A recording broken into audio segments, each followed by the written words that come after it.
Hello my प्यारे प्यारे बच्चों। आज हम चैप्टर 4 स्टार्ट करेंगे क्लास 8 का materials metal and non metal. अच्छा, बिफोर स्टार्टिंग द चैप्टर मुझे एक बात बताओ, all 3 chapters you have revised properly? लिख लिख के याद किया था? एक्सरसाइज क्वेश्चंस करें? मुझे कमेंट में यस बोलो, ठीक है?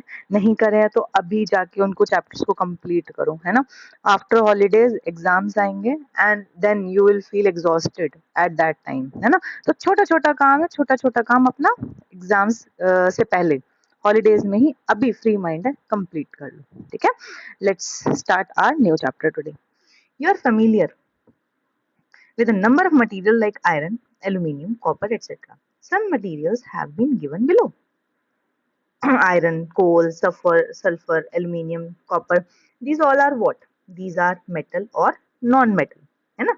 इनकी अपीयरेंस कैसी है, इनकी हार्डनेस कैसी है, ये टेबल आपको फिल करनी है, ठीक है? फिल करके मुझे नीचे बताना किस किसने फिल करी है। Can you name the material which are metals? The rest of the material in table 4.1 are non metal. चलो मैं बताती हूँ।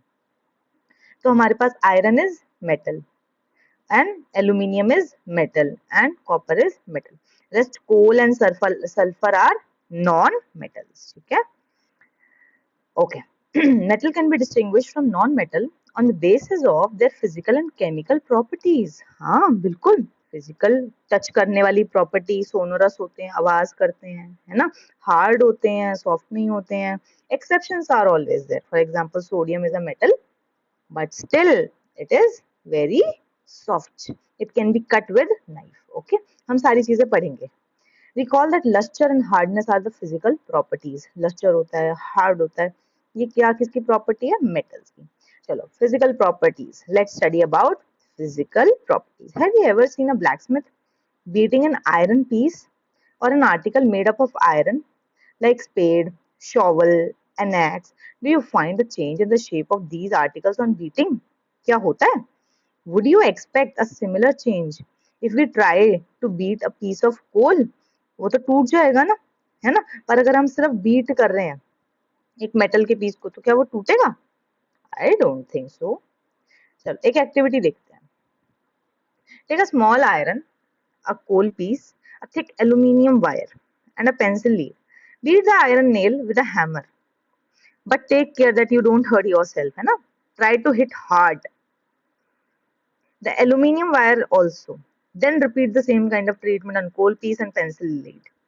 Read your observation. Iron nail में फिर भी काफी टाइम लगा होगा हल्की सी मॉडिफाई होने में शेप को, है ना? कोल पीस एक ही बार में टूट गया होगा, एल्यूमिनियम वायर को भी टूटी नहीं होगी, शेप थोड़ी सी बेंड हो गई होगी। पेंसिल लेड तो एक ही बार में टूट जाती है ना? So these are what? These are the change in the shapes of metal or non-metal. Clear? You saw the shape of iron nail and the aluminium wire change on beating, है ना? Shape change हुई। If they were beaten harder, these could be changed into sheets. इनको हम किस में convert कर सकते थे? Sheets में। You might be familiar with silver foil used for decorating sweets. You must also be familiar with aluminium foil used for wrapping food. कितना पतला होता है ना? The property of metal by which they can be beaten into thin sheet, इसको क्या बोलते हैं? Malleability. और डक्टिलिटी क्या होता है? जब हम उनको वायर में कन्वर्ट करते हैं। किस में कन्वर्ट करते हैं? वायर में। Malleability जब हम उनको शीट्स में कन्वर्ट करते हैं, और ductility when we convert them into wires. This is the characteristic property of metal. As you have noticed, material like coal and pencil lead do not show this property. Can we call these metals? क्या हम कह सकते हैं इनको metals? Can we? चलो देखते हैं। Can you hold a hot metallic pan which is without plastic or wooden handle and do not get hurt? Perhaps not. Why? Try to list out some experiences in which wooden or plastic handles protect you from being hurt while handling hot things. On the basis of these experiences, what can you say about conduction of heat by wood and plastic? It is a bad conductor of heat and electricity. Obviously, na? You must have seen an electrician using screwdriver. What kind of handle does it have? कौन सा handle होता है इसका? बताओ फटाफट से. It is having plastic handle. Recall how to make electric circuit to test whether electricity can pass through an object or not. You might have performed the activity of various objects in class 6. Now repeat the activity with the material mentioned in the table 4.3 मतलब iron rod के साथ, sulphur के साथ, कोल, copper wire के साथ। तो देखते conduct होगी कि नहीं होगी इलेक्ट्रिसिटी। अगर हम आयरन नेल के साथ करेंगे तो electricity will get conducted, it is a good conductor. Sulphur के साथ बिल्कुल नहीं होगी, कोल पीस के साथ बिल्कुल नहीं होगी, कॉपर वायर के साथ कंडक्ट होगी इलेक्ट्रिसिटी। अब हमें ये करके देखना पड़ेगा, है ना। तो ये चीज ध्यान रखनी है कि metals conduct electricity, non metals do not conduct electricity. Observe that iron rod, nail, copper wire are good conductors, while rolled sulfur piece, coal piece are poor conductors of electricity. Oh, meaning of recalling our experience of then how and then of this activity was to show that metals are good conductor of heat and electricity. Yes. Do you find the use of aluminium and copper wires? Have you seen wire of coal? क्या कभी कोल की wire देखी है? भाई नहीं देखी है। किसकी देखी है? या तो आयरन की देखी है, या कॉपर की देखी है, या एल्यूमिनियम की देखी है। Right? The property of metal by which it can be drawn into wire is called ductility. Have you ever noticed the difference in sound on dropping of iron sheet, plate, metal coin, piece of coal on the floor? देखा है? एक सिक्का नीचे गिर जाए, ton आवाज आती है। कोल का पीस गिरते को टन आवाज आती है। This property is called sonorosity. क्या बोलते हैं इसको? सोनोरोसिटी। ठीक है, these metals are called sonorous. क्या बोलते हैं इनको? Sonorous. Have you ever seen wooden bells in temples? देखी है बेल? देखी है? टन एक बार बजाते हैं, कितनी जोर से टन रहती है ना। Can you give a reason why? क्यों? क्योंकि metals are sonorous. The things made of metal produce a ringing sound when struck hard. Suppose you have two boxes similar in appearance, one made of wood and the other of metal. Can you tell which box is made of metal by striking both the boxes? Obviously भाई, जो metal का बना है वो strike करते पता चल जाएगा metal है ना। Since metal produce ringing sound, they are called sonorous. The metals other than metals are not sonorous. Metals other than sonorous, कोई भी metal sonorous नहीं होता है। After performing the above activity, we can say that some materials are hard, lustrous, malleable, ductile, sonorous. Good conductor of heat and electricity are metals. The material which generally possess these properties are called metals. देखो exceptions are always there. ठीक है? Now examples of metal are iron, copper, aluminium, calcium, magnesium, etc. In contrast, material like coal, sulfur are soft, dull in appearance. They break down into powdery mass on tapping with hammer. They are not sonorous. They are poor conductor of heat and electricity. Hence, they are non-metal. एक ही properties याद कर लो, non metals में सिर्फ not not लगा दो। ठीक है, क्या क्या पढ़ा हमने फटाफट से बताओ। Metals are lustrous. Metal conduct heat and electricity. They can be drawn into wires called ductility. They can be drawn into sheets called malleability. They are sonorous. अब non metals में क्या क्या आ जाएगा? They are non lustrous. They cannot be drawn into wires. They are not drawn into sheets. They are not sonorous. They do not conduct heat and electricity. They are non metals. Clear होगी बात? चलो, the examples of non metal क्या क्या है? Sulfur, carbon, oxygen, phosphorus, etc. Metal like sodium, potassium are soft and can be cut with knife. Mercury is the only metal. बहुत ध्यान से सुनना इस चीज को। Mercury is the only metal which is found liquid at room temperature. और ये क्या है? एक एक्सेप्शन है। क्या है ये? एक एक्सेप्शन। बहुत ध्यान से याद रखना इस चीज को। Metals like sodium, potassium are soft. ये क्या है? सोडियम पोटेशियम क्या है? सॉफ्ट है। Can be cut with knife. These are metal. और मरकरी एक ऐसा मेटल है जो हमें लिक्विड स्टेट में मिलता है at room temperature. These both are, अभी स्टार्टिंग से बोल रहे हो ना, exceptions are exceptions are always there, है ना। Now chemical properties. ठीक है भाई, रिएक्ट करेगा। केमिकल प्रॉपर्टी का मतलब क्या होता है? कि दे आर चेंजिंग, है ना, केमिकली। जो आउटपुट, जो हमारे पास प्रोडक्ट है और रिएक्टेंट है और प्रोडक्ट है। रिएक्टेंट रिएक्ट करेगा विद एनी केमिकल एंड जो प्रोडक्ट आएगा वो कंप्लीटली चेंज आएगा। समझ में आई मेरी बात? You are familiar with the phenomena of rusting iron. ये मेरे पास एक आयरन का पीस है, अब ये कन्वर्ट हो गया एक इस तरह की आयरन के पीस में। ठीक है, रस्ट लग जाता है तो देखा है वो इतना सॉफ्ट सा मेटल होता है, वो इस तरह से कोरोडेड हो जाता है ना। Recall the reaction by which rust is formed. You had also performed it in class 8, an activity of burning magnesium ribbon in air. You had learned that both the process oxide formation takes place. MgO बनता था ना? Complete the reaction. Fe plus O2 will give you Fe plus O2 plus H2O will give you FeOH whole twice. ठीक है, और magnesium MgO. ठीक है. Let's check the nature of rust formed as a result of reaction between iron, oxygen and water. Collect spoonful of rust and dissolve it in a very little amount of water. You will find that rust remains suspended in water. Shake the suspension well. Test the solution with red litmus and blue litmus. Do you find it acidic or basic? बताओ भाई क्या होगा, rust हमारा acidic होगा या basic होगा, जल्दी बताओ.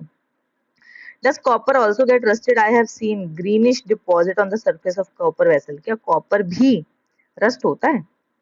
ठीक है, चलो copper के बारे में पढ़ते हैं. When a copper vessel is exposed to moist air for long, it acquires a dull green coating. The green material is mixture of copper hydroxide and copper carbonate, CuOH whole twice and CuCO3. Following reaction क्या बनेगी? Cu plus H2O plus CO2 plus O2. क्या बनेगा? CuOH whole twice plus CuCO3. क्या बनता है? Calcium hydroxide and calcium carbonate. Now recall the activity of burning magnesium. The ash obtained on burning magnesium ribbon is dissolved in water and tested for its acidity or basicity. Now the solution is either acidic or basic. How do you ascertain? भाई हम क्या use कर सकते हैं इसके लिए? Litmus paper use करते हैं, ठीक है, जो हम हमेशा यूज करते हैं, बहुत इजी होता है. Red litmus in basic turns in basic turns blue. Red litmus in acidic remain red. Blue litmus in acid turns red and blue litmus in base turns remains blue. ठीक है, यहाँ देखो. You must have observed that red litmus turns blue. Red litmus blue turn हो रहा है. So the oxide of magnesium is basic in nature. क्या है भाई? ये basic in nature है. In general, metallic oxides are basic in nature. Now observe the reaction of non-metal with oxygen. Non-metal की क्या होती है भाई? Take a small amount of powdered sulfur in a deflagrating spoon and heat it. If deflagrating spoon is not available, you can take a metallic cap of any bottle or wrap a metallic wire around it and give it a shape. Okay, इसकी तरह shape देनी है हमें, ये वाली shape, ठीक है, like this. Okay, fine. As the spoon of sulfur start burning, introduce a spoon into gas jar, gas tumbler. Cover the tumbler with a lid to ensure the gas produced does not escape. Remove the spoon after some time. Add a small quantity of water into tumbler and quickly replace the lid. Shake the tumbler well. Check the solution with red and blue litmus paper.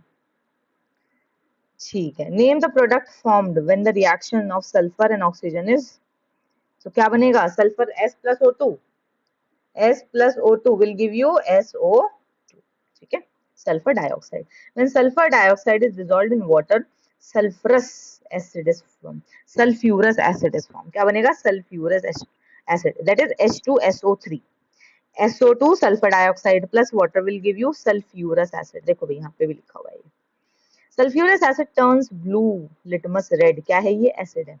तो generally non metallic oxides are acidic in nature. क्या होती हैं? Acidic होती हैं.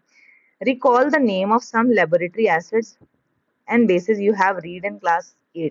Note down their names. भाई table बनाना ये वाली है ना, और मुझे टेलीग्राम पे सेंड कर देना.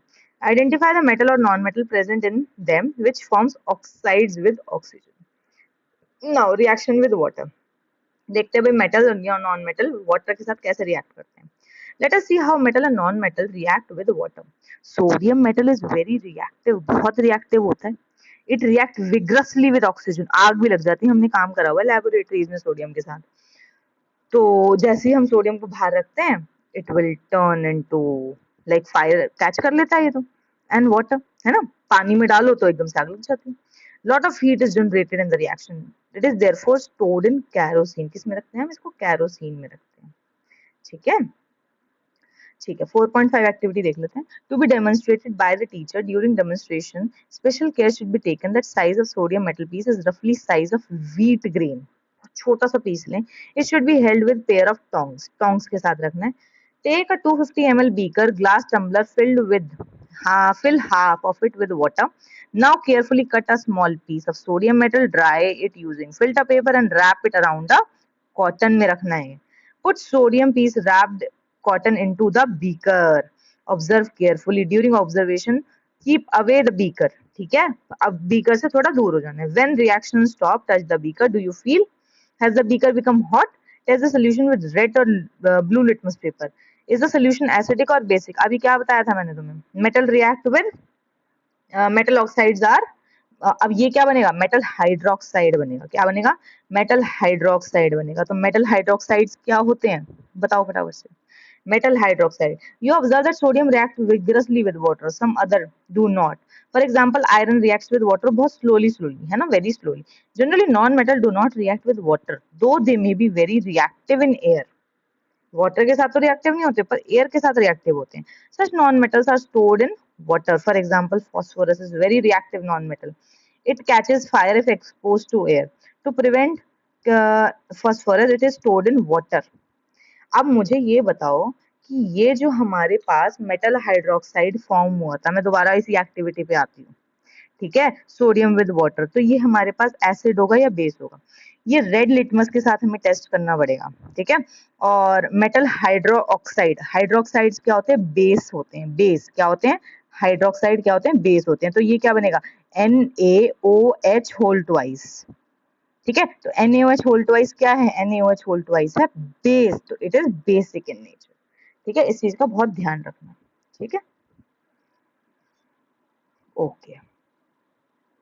Now next, reaction with acids. Acids के साथ reaction कैसे हो रही है भाई? Let us see how metals and non-metals react. We behave with acids. Warning: keep mouth of test tube away from your face. भाई test tube, ये हमारे पास ना एक test tube होती है। तुमने अगर laboratories में अपनी टीचर से बोलना कि मैम हमें test tube के साथ work कराओ, ये एक test tube होती है। इसको हम pair of tongs के साथ hold करते हैं। किसके साथ hold करते हैं? pair of tongs के साथ। ठीक है, और इसको अपने फेस से क्या रखना है? यहाँ पे फॉर एग्जांपल तुम्हारा फेस है, तो इसको थोड़ा दूर रखना है अपने फेस से, अवे। ठीक है, take a sample of metal and non metal listed in the table 4.5। Magnesium ribbon, aluminium foil, iron, copper, charcoal, sulphur, these all things you can take. Now label कर दो ABCDEF with the help of dropper. Add 5 ml dilute hydrochloric acid HCl। वैसे तुम लोगों को ये experiment rare है कराए, teacher खुद ही करेगी इसको, तुम लोगों को हैंडल अभी करना आएगा नहीं। Observe the reaction carefully. If no reaction occurs in the cold solution, warm the test tube gently. Bring a burning matchstick near the mouth of each test tube. Repeat the activity using dilute sulfuric acid. फिर हमें dilute sulfuric acid के साथ करना है instead of dilute hydrochloric. ठीक है, फिर हमें रिकॉर्ड करनी है observations. Okay. Is there a difference in the way metal and non-metal react with acid? Obviously. What could be the pop sound in case due to when burning matchstick brought near to the mouth of the test tube? You must. अब एक बात बताओ, हमने कोई भी acid है, कोई भी मेटल है, फॉर एग्जांपल आयरन है, मैंने उसे एसिड में डाला, मेरे पास यहाँ देखो एक बार, ये मेरे पास आयरन है, मैंने इसको किस में डाला? हाइड्रोक्लोरिक एसिड में डाला, तो ये क्या मेरे पास बनाएगा? ये बताओ मुझे। ये मेरे पास बनाएगा FeCl2। ठीक है, फेरिक क्लोराइड, फेरस क्लोराइड बनाएगा। या तुम्हारे पास अगर Na है, Na रहने देते हैं अभी, Cu है प्लस HCl, ये क्या बनाएगा? CuCl2। लाइकवाइज अगर तुम्हारे पास आयरन है, इसको मैंने H2SO4 के साथ रिएक्ट कराया, तो ये क्या बनाएगा? FeSO4। अगर ये मेरे पास 2 वाला, 2 होते हैं फेरिक फेरस। ठीक है, अभी तुम्हें डिटेल में नहीं जाना, यही याद रखो FeSO4। अगर मैंने Cu लिया प्लस H2SO4, तो ये क्या बनेगा? CuSO4। 4। लाइकवाइज अगर मैंने यहाँ पे स्पेस देखना दूंगा, अगर मैंने क्या लिया, जिंक लिया, zinc is also a metal, plus H2SO4, तो ये क्या बनाएगा, ZnSO4। ठीक है, Al प्लस H2SO4, ये क्या बनाएगा, AlSO4 होल थ्राइस। मैम में 3 क्यों आया, एक छोटा सा कॉन्सेप्ट मैं अभी समझाती हूँ, अभी क्लियर करती हूँ इस कॉन्सेप्ट को, देखना बहुत ध्यान से समझना पर इस चीज को, ठीक है, बिल्कुल ध्यान से। हमारे पास पीरियोडिक टेबल होती है जिसको तुम पढ़ोगे क्लास 9th में, ठीक है, हम पीरियोडिक टेबल डिटेल में लर्न करेंगे, जिसको भी अभी समझना है वो अभी ध्यान से समझो इस चीज को। एल्यूमिनियम का जो एटॉमिक नंबर होता है ना वो होता है 13, तो इसका जो कॉन्फ़िगरेशन बनता है वो बनता है 2, 8 और 3, तो इसके लास्ट शेल में कितने इलेक्ट्रॉन्स आते हैं, 3 आते हैं। लाइकवाइज जो 3 इलेक्ट्रॉन्स है वही तो रिएक्ट करेंगे, ये वाला तो अपना ऑक्टेट पूरा कर चुके हैं, जिसका पेट भरा हुआ है वो खाना ढूंढेगा क्या, इसका पेट नहीं भरा हुआ क्योंकि लास्ट में इसको 8 चाहिए होते हैं, अब इसको 5 इलेक्ट्रॉन्स और चाहिए, अब 5 लेगा तो ज्यादा एनर्जी लगेगी, 3 दे देगा तो कम एनर्जी लगेगी ना, एट लास्ट इसको अपना पेट भरना है। आई मेरी बात समझ में, कई बार देखा पेट ज्यादा भरा होता है तो वॉमिट आउट करके यू विल फील रिलैक्स, है ना, कई बार पेट खाली होता है तो खा के यू विल फील रिलैक्स, तो ये वॉमिट आउट कर देगा, वॉमिट आउट करके ही फील रिलैक्स। अब समझ में आया ये 3 क्यों आया। अब यहाँ देखो मेरी बात, यहाँ था Al के ऊपर +3 चार्ज, H के पास क्या है प्लस चार्ज हाइड्रोजन, इसके पास है -2 चार्ज। अब ये मेरे पे भी ये गलती बन गई, यहाँ आएगा Al2SO4 होल ट्वाइस। अब यहाँ देखना एक बार, Al के पास है 3, SO4 के पास 2, तो ये आपस में क्या करते हैं, क्रॉस मल्टीप्लाई करते हैं, and what they will form, ये क्या बनाते हैं, ये बनाते हैं Al2SO4 whole thrice. I hope ये बात क्लियर हुई है, नहीं हुई है मैं दोबारा एक्सप्लेन करूंगी, please ask me in the comment section. Next we are going to study about reaction with bases. Activity 4.7 to be demonstrated by a teacher during the preparation of sodium hydroxide solution. Sodium hydroxide is what? NaOH. In a test tube, by dissolving 3 to 4 pellets of it in 5 ml water, ठीक है, sodium hydroxide के 3 to 4 pellets लेंगे और उसे dilute करेंगे 5 ml water में। Drop a piece of aluminium, ठीक है, एल्यूमिनियम का हम एक पीस उसमें ड्रॉप कर देंगे। Bring a burning match stick near to the mouth. अब देखते हैं क्या इसमें हमारे पास पॉप साउंड होती है, क्या बताओ, होगी नहीं होगी। डज पॉप साउंड इंडिकेट, और ये इसमें क्या होगी, pop sound, as before pop sound indicates presence of hydrogen gas. अब जो मेटल्स थे वो रिएक्ट करते हैं सोडियम हाइड्रोक्साइड के साथ to produce hydrogen gas, but जो नॉन मेटल्स हैं उनकी रिएक्शन थोड़ी कॉम्प्लेक्स होती है, ठीक है। अच्छा चलो एक और डिटेल में बताती हूँ बात, देखो यहाँ पे मेरे पास कोई भी मेटल है, फॉर एग्जाम्पल मैंने ले लिया एल्यूमिनियम, ठीक है, सेम यही वाली रिएक्शन थी हमारे पास, एल्यूमिनियम। अब मैंने इसको रिएक्ट कराया NaOH के साथ, तो हमारे पास ये क्या बनाएगा, AlOH होल थ्राइस प्लस में H2, या फिर इसमें तुम ऐसे लिख सकते हो, यहाँ पे डिस्प्लेस हो जाएगी ना, यहाँ पे ये आ जाएगा Na, ये Na रिप्लेस हो गया। अब मेरे पास यहाँ पे और क्या आएगा, यहाँ पे आएगा H2, ये पॉप साउंड क्रिएट करेगा मेरे पास, ठीक है, क्यों, क्योंकि ये मेटल रिएक्ट कर रहा है बेस के साथ। क्लियर हो गई मेरी बात। नॉन मेटल रिएक्ट करते हैं पर वो बहुत कॉम्प्लेक्स होते हैं। अभी जैसे मैंने तुम्हें बताया यहाँ पे Al जो है Na के साथ रिप्लेस कर गया है ना, तो अब यही चीज हम आगे फर्दर पढ़ेंगे डिस्प्लेसमेंट रिएक्शन में। कौन सी रिएक्शन में, डिस्प्लेसमेंट रिएक्शन में। Recall the activity of the reaction between copper sulfate and iron, ठीक है, performed in class 8th। Let us observe some more reaction of that kind, कुछ और reactions देखेंगे हम उस kind की। देखो भाई, कॉपर सल्फेट जिंक ग्रैन्यूल्स के साथ मैं तुम्हें रिएक्शन छोटी छोटी करवा देती हूँ, ठीक है, यहाँ पे यहाँ देखते हुए चलना है एक बारी कि मैं तुम्हें करवा क्या रही हूँ, बहुत इजीली समझ में आएगा। डिस्प्लेस मतलब एक जगह से एक की जगह दूसरे ने ले ली, ठीक है। चलो थोड़ा सा यहाँ पे इस तरह से करते हैं, और यहाँ देखो बहुत प्यार से बहुत अच्छे से करेंगे, ठीक है। ये देखो,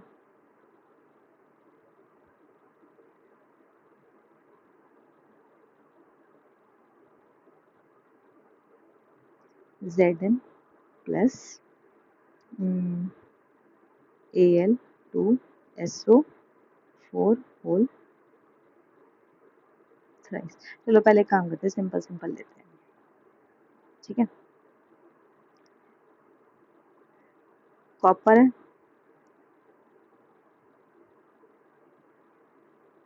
अच्छा मुझे मेटल्स के नाम बताओ सबसे पहले कौन से होते हैं। सोडियम, मैग्नीशियम, एल्यूमिनियम, कॉपर, ठीक है, और जिंक, और बताओ टिन, टिन को हम SN लिखते हैं, और लेड Pb, ठीक है। जो मतलब यहाँ पे कंटेंट तुम्हें मिल रहा है ना, देखो 8th क्लास में ये कंटेंट कोई प्रोवाइड करता नहीं है, बहुत ध्यान से सुनना। कॉपर, जिंक, टिन और लेड।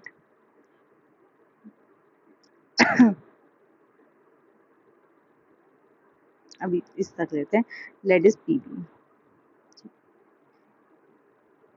अगर मैंने Na को रिएक्ट करा है, सबको CuSO4 के साथ रिएक्ट करा दो, CuSO4, CuSO4, CuSO4, CuSO4।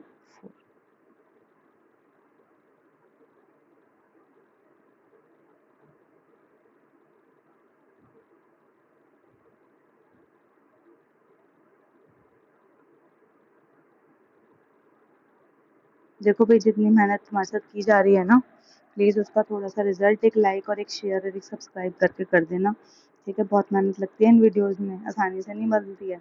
सिर्फ एक तुम्हें छोटा सा काम करना है, गुरु दक्षिणा के तौर पे, ठीक है। सिर्फ एक लाइक बटन दबाना है, ठीक है। अब यहाँ देखो, ये हमारे पास क्या है, यहाँ पे +1 है, यहाँ पे +2 है, ये भी +2 था, तो हमारे पास नीचे कुछ भी बैलेंस ही नहीं आई। पर जब यहाँ पे CuSO4 था, पर ये रिप्लेस करेगा, तो मैम यहाँ पे Na। अब सोचो, Na, अब रिएक्शन एक बार छोटी सी बता देती हूँ, सोडियम के पास 1 होता है, SO4 के पास 2 होता है, तो ये आपस में क्या करेंगे, क्रॉस मल्टीप्लाई करेंगे, तो क्या बन जाएगा, Na2SO4।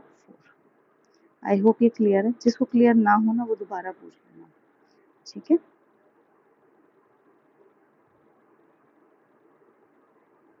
अब यहाँ पे Mg की 2 है, Cu की भी 2 थी, तो यहाँ पे सेम सी बात है, क्या बन जाएगा, MgS।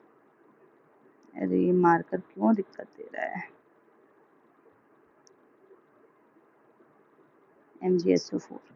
अब यहाँ पे क्या बनेगा भाई, फटाफट बताओ, अभी Al की बताई थी मैंने, 3 होता है ना, तो क्या बनेगा, Al2SO4 होल थ्राइस, ठीक है। अब Cu से तो Cu रिएक्ट करेगा नहीं, तो यहाँ पे सॉरी, तो यहाँ पे आप ना ZnSO4 ले लो, एक काम करो, ठीक है। ये क्या बन जाएगा, CuSO4 प्लस Zn, यहाँ पे प्लस में सब सब वहीं पे आएंगे, प्लस Cu आ जाएगा, ठीक है भाई। क्या गड़बड़ हो गई हमारे पास,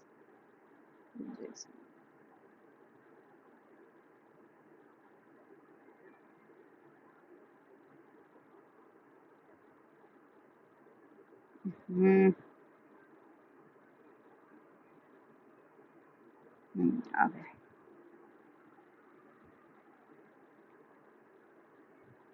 ठीक है, क्लियर हो गई बात। अब ये रेस्ट जो इतने भी बचे हैं, ये सारे आप मुझे करके दिखाओगे, किसी को कोई डाउट आएगा तो I will clear it in next session, ठीक है। Ask me in the comment section. But copper sulphate zinc granule के साथ रिएक्ट कर रहे हैं, कॉपर सल्फेट आयरन नील के साथ, जिंक सल्फेट कॉपर टर्निंग्स के साथ, then iron sulphate with copper turning and zinc sulphate with iron and Fe। मुझे सारी की सारी रिएक्शंस करके दिखाओगे, ठीक है। What changes do you observe in various beakers? You have read that metal displaces another metal from its compound in aqueous solution. In beaker A, zinc replaces copper. Obviously, अभी बताया ना कैसे करते हैं, from copper sulfate. That is why जो blue colour के copper sulphate होते हैं disappear and powdery red mass of copper deposited at the bottom of beaker. Reaction क्या बनती है भाई, यहाँ देखो, copper sulphate plus zinc will give you zinc sulphate plus copper. नहीं आया समझ में?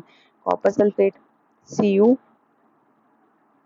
2 पॉजिटिव, यहाँ देखो SO4 2 नेगेटिव, ठीक है।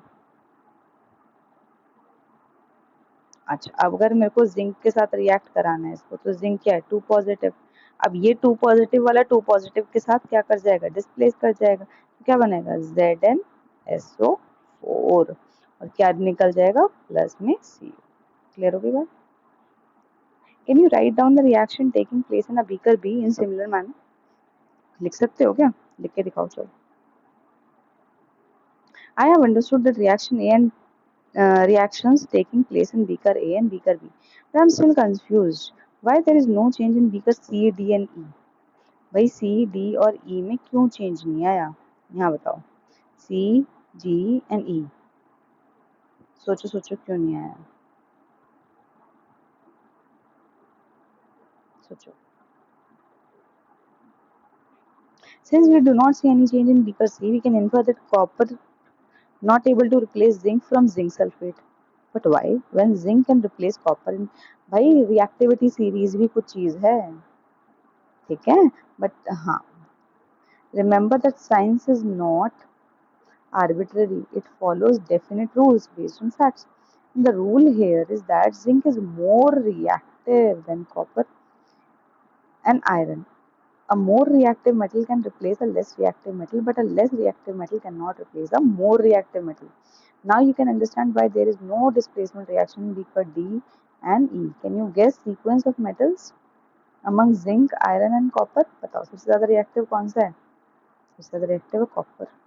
Then zinc, then iron, then zinc. Okay. Now, uses of metals and non-metals. You should be able to guess why metals are used to make machinery, automobile, aeroplanes, trains, satellite, industrial gadget, cooking utensil, water boiler, etc. You are also familiar with the uses of non-metal. Here are some interesting ones. We are sure that you will guess them right. Non-metal are essentials. Non-metals are essential in our life, for our life, which all beings inhale during breathing. क्या inhale करते हैं? Oxygen.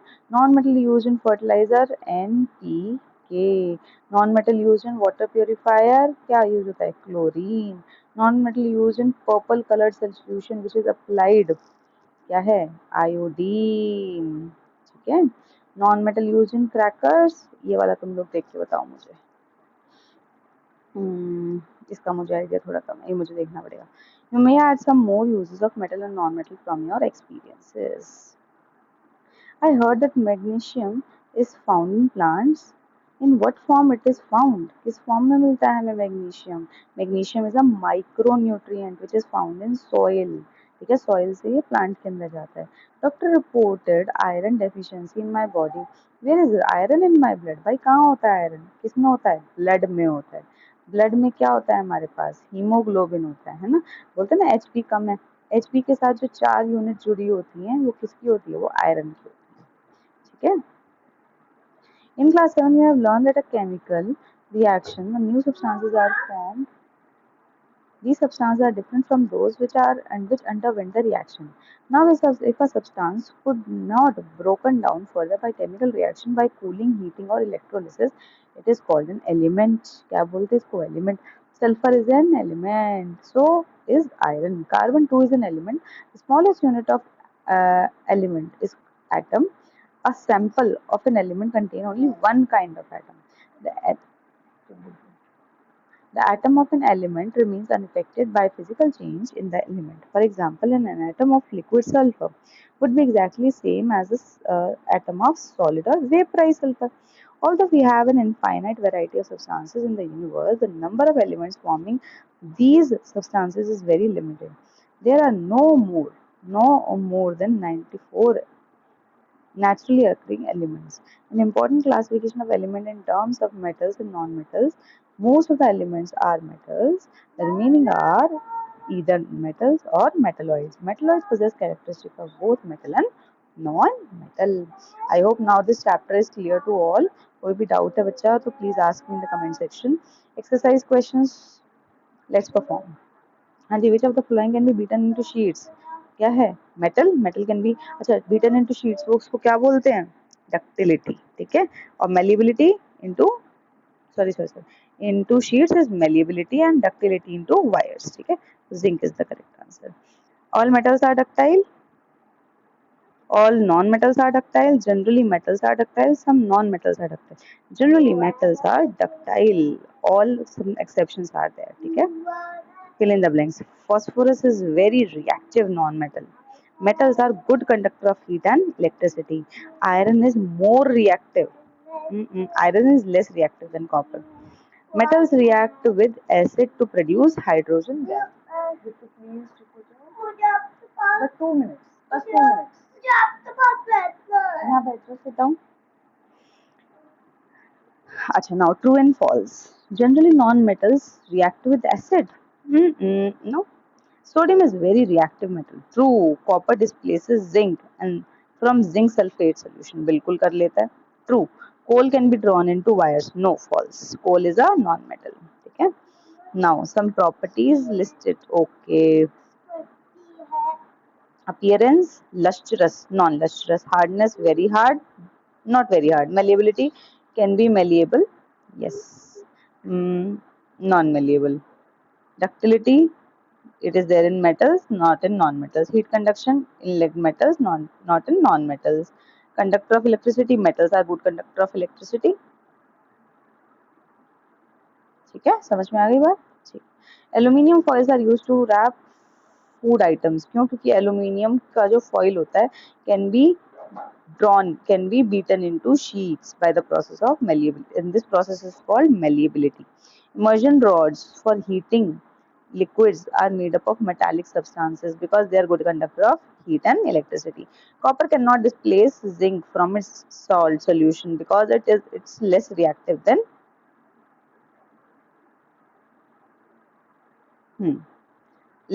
due to its reactivity series. ठीक है. Sodium, potassium are stored in kerosene because they are highly reactive in presence of air. Can you store lemon pickle in aluminium utensil? No. Why? Because acid react with metal to produce some type poisonous substance, to produce hydrogen gas. There are many reasons. ठीक है, कोई भी लिख सकते हो. ऊपर बहुत अच्छे से डिटेल में समझाया है. Now gold. चलो, jewelry. Gold, jewelry. Iron. जल्दी जल्दी बताओ. Mercury thermometer. Copper electric wires. Carbon fuel. Aluminium wrapping food. और iron machinery. ठीक. What happens when dilute sulfuric acid is poured on a copper plate? It will react with acid and corrode हो जाएगी. Iron nails are placed in copper solution. क्या होगा? Iron nail copper solution में place करेंगे तो हम क्या कोई रिएक्शन होगी? यहाँ देखो, Cu plus H2SO4 will give you CuSO4 plus H2. ठीक है. और iron nails placed in copper sulphate solution, तो Fe, ठीक है, CuSO4 plus Fe will give you FeSO4 plus U. This is displacement reaction. Now Saloni took a piece of burning charcoal and collected its gas in test tube. अच्छा, okay. How will she find the nature of gas? Nature of gas कैसा होगा? कैसा होगा? Charcoal burn कर रहा है हमारे पास, तो some kind of poisonous gases will release out, है ना. तो ऐसे लिख सकते हो, charcoal is a kind of carbon. C plus O2 will give you CO2. ठीक है. इन द एयर गैस जो इन्वॉल्व होगी ना, वो हमारे पास बहुत सारी पॉइजनस गैस भी, CO2 रिलीज होगी, सम काइंड ऑफ. अच्छा, मैंने यहाँ पे तो चलो एक रिएक्शन लिख दी तुम्हारे लिए, बट इसमें हमारे पास SO2 भी रिलीज होगी, कार्बन मोनोऑक्साइड भी रिलीज होगी, सल्फर डाइऑक्साइड भी रिलीज होगी. ठीक है. One day Rita went on a jewelry shop with her mother. Mother gave an old jewelry to the goldsmith to polish. Next day when they bought jewelry back, they found there was slight loss in weight. Can you suggest a reason why loss in weight? फटाफट बताओ। क्यों? क्योंकि जो jewellery shopkeepers होते हैं ना, वो किसी ना किसी एसिड में उस गोल्ड को रिएक्ट कराते हैं। अब नो डाउट जो उसमें डर्ट होगा, कुछ तो वेट उसका भी डिक्रीज होगा। Along with that, gold is very less reactive metal. React तो करता, बहुत बहुत रेयरली रिएक्ट करता है, बट हल्का फुल्का जो रिएक्ट करता है ना, वो किसी भी चीज एसिड में, या तो H2SO4 में या HNO3 में, नाइट्रिक एसिड में, जिसमें भी वो लोग डालते हैं, मुझे एग्जैक्ट नहीं ध्यान है, तो उसमें जब वो रिएक्ट करता है तो थोड़ा सा डिस्प्लेसमेंट रिएक्शन की वजह से स्लाइटली चेंज आता है इन गोल्ड ग्राम्स। ठीक है, अब इस एक्सरसाइज को अपने वर्ड्स में अच्छे से मुझे करके दिखाना। ठीक है, कोई डाउट हो तो please ask me in the comment section. अगर आपको लेक्चर अच्छा लगा तो please do like, share and subscribe.